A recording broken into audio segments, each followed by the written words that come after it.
We're trying to understand how the multivariate normal joint density formula arises, and we figured out that it's coming from the formula for the joint density of IID standard normals, except that we have to normalize because of the linear transformation. There's a little division we have to do to make sure that our density function integrates to 1. Hold that aside for now, and let's just look at the joint density of independent standard normals. We've known what that is for a long time. The joint density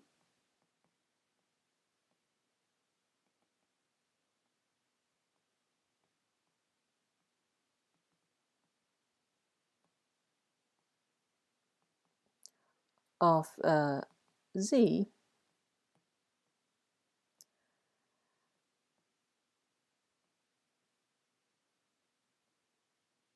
is a product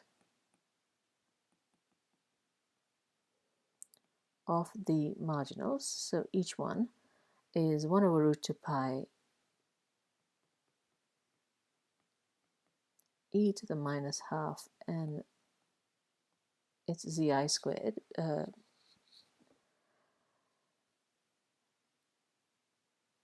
And if you simplify that product, you have 1 over square root of 2 pi to the power n, which should make you very happy because that appears in the multivariate normal density formula. And then you have e to the power minus half,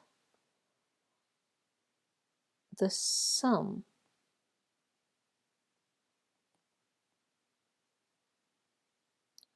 of the zi squared, because the product of the e's is e to the power of the sum, which, as you know from lab, it's a good idea to write once again in vector notation, e to the power minus half the vector z transpose itself. It's the dot product of z and itself.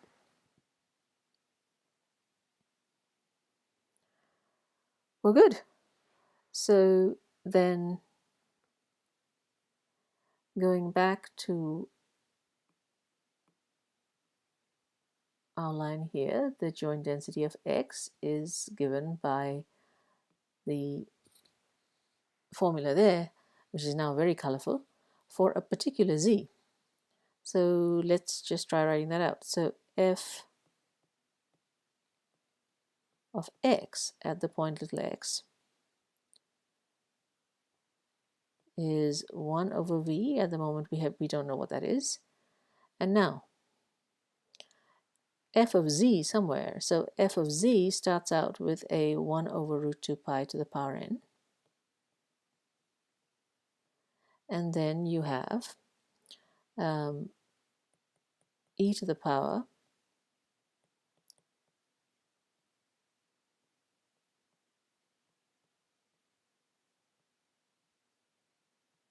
minus half z transpose z. And now we can substitute what z must be.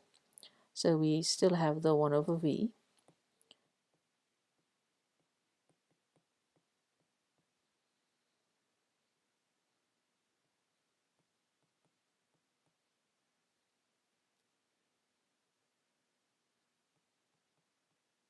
What is z? Z is up there, highlighted in yellow, A inverse x minus mu. So I have A inverse x minus mu transpose times itself. And I'll be lucky if I can fit it all in, but I'll try.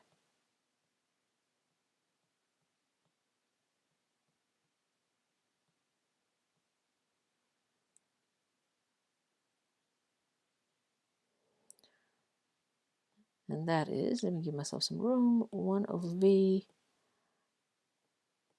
1 over root 2 pi to the power n. That's the normalizing the constant, and then you have times.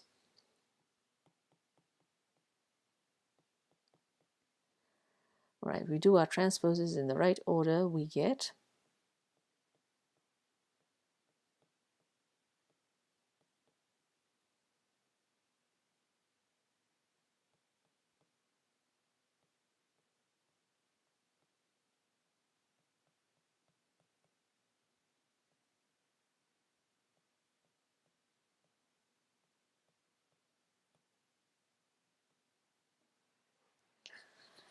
which is very nice because this is beginning to look very much like the multivariate normal density. And we can clean this up a little bit. So we still have our normalizing constant.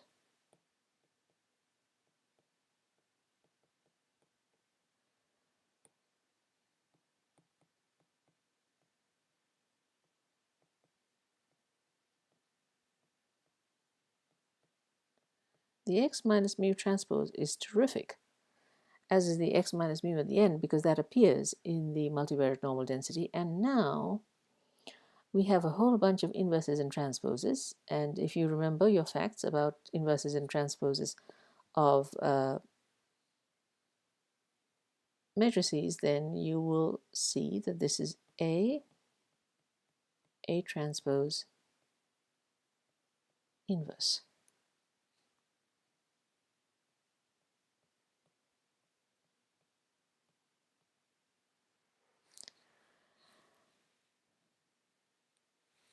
And which is wonderful because A transpose happens to be sigma, the covariance of X. Normalizing constant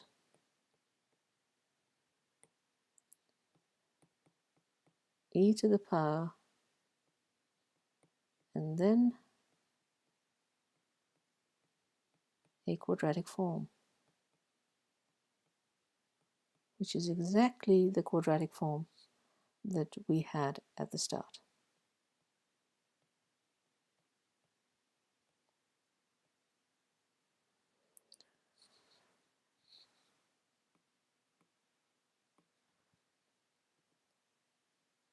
This quadratic form that we have ended up with here for the as part of the joint density of X is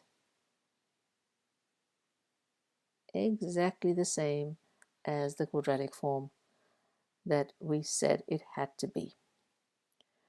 For good measure, we also have the 1 over square root of 2 pi to the power n. The only thing that we don't know at the moment is where is that square root of determinant of sigma coming from, but we kind of do know that because if you look down here, it has to be coming from the volume of the transformed cube, the transformed unit cube. We'll do that next. But first, we are going to observe that the joint density of your multivariate normal at the point x is gotten by taking a normalizing constant and multiplying it by e to the power minus of this quadratic form, deviation from mean transpose covariance inverse times deviation from mean.